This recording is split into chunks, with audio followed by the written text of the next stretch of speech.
Well, hello again, and welcome again to another podcast. I'm I'm your host, Irv Risch. Our podcast is down to earth but heavenly minded. Today, as you could see from the first screen, it's kind of a mixed bag. I didn't really know what to call this podcast because it's somewhat spiritual and it's somewhat not spiritual. First of all, I want to thank all my subscribers. I'm just about up to 1,000 now, and it is you that really make my podcast. If I didn't have people listening to it, I wouldn't even make it. But I do talk a lot about spiritual things in the Bible. And by the way, I'm over 11,000 videos now, and I arranged them all in playlists. So, and I got 652 playlists, and so my website is quite large, or my YouTube channel, I should say. Uh, I did make a page on our chapel's website that has all our playlists, and I try to keep it up to date. I have how many videos are in each playlist and the name of the playlist, and if you click on it, it just opens the playlist, so you can go through a series or whatever I have out here. Now, I'm gonna change subjects a little bit on you right here. I was thinking about doing the entire Bible.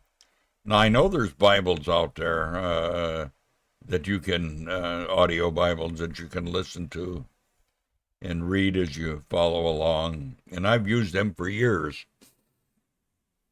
But sometimes at night, I have the television on, and I've got set-top boxes on all my TVs, so I don't have cable. But I can go to my YouTube channel right on my television. I just go to YouTube, and then I go to my settings or whatever, wherever I go, and uh, I find my channel, and I can listen to some of the videos that I have out there because I go back and I review some of the audio books that I have done. But instead of just listening to the audiobooks, I sometimes like to listen to the Bible at night. And there really isn't any good app out there on the Roku box.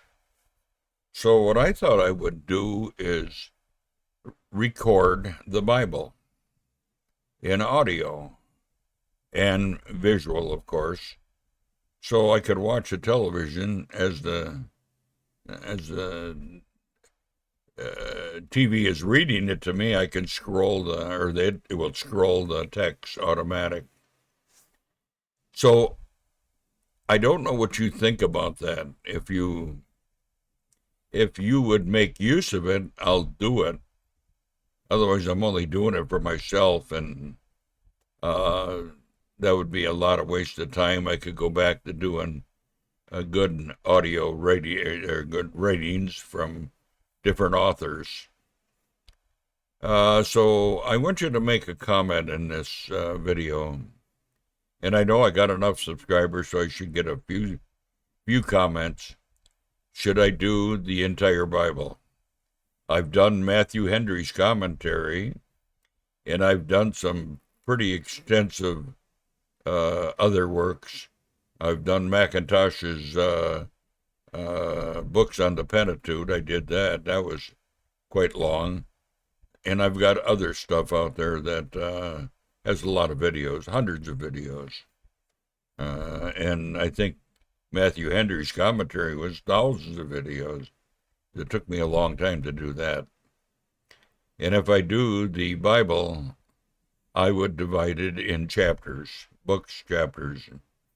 And that way you could go to whatever book or whatever chapter you wanted to go to. That's just my thought. Let me know. This morning I was experimenting. I was trying to see which browser, which app would work the best to do the entire Bible. And I'm a Linux guy. I'm using Linux right now. And I switched to Windows because I got Windows on my desktop as well, but I don't use Windows. I don't think I've been in Windows for a year. But I went in it this morning, and what a waste of time. I checked a few things out, and I figured I'd get out of Windows and go back into Linux. So I went to restart computer, and it said, do not turn your computer off. It's doing updates.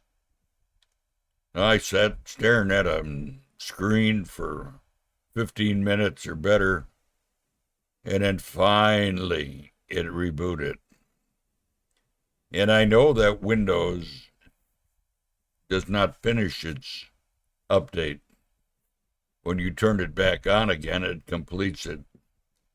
So instead of going into Linux, I thought I'd go back into Windows one more time and let it finish.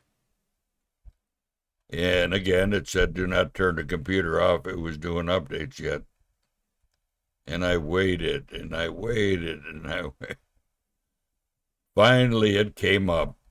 I logged in, and I restarted right away, went right back into Windows.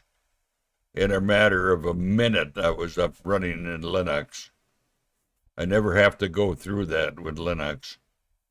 So I just wanted to share that with you, that there's so many people that use Windows. Windows is the most popular operating system next to a Mac, and then Linux is third. And there's a lot of different flavors of Linux out there. But I use Ubuntu Linux, and I've been using it for years now. And it is one of the best operating systems, and I get so much more done in Linux than I ever would in Windows. Every time I do something in Windows, I got pop-ups and I got things waiting for things. I don't know how you people put up with Windows. I just wanted to share that with you. That's why I said this is a mixed bag. Well, I really don't have much more for you today, but get back with me and let me know about if I should do the entire Bible. I may start with it just to see how it's going to work out, and then I'll test it tonight on my TV. I'll just do maybe a couple videos and see how it works. And I'll try to put them in different playlists too, so like I'll put a playlist in for each book. And that way you can pick a chapter out. You don't have to listen to the whole Bible to get to a chapter or whatever. With that said, I'm just going to end my podcast. I know this is not my normal podcast, but I just thought I would run it by you. Maybe I'll try to do another one later, and if I get a chance. My wife's back from her trip now, so I'm spending a little time with her. So, with that said, bye for now. See you later.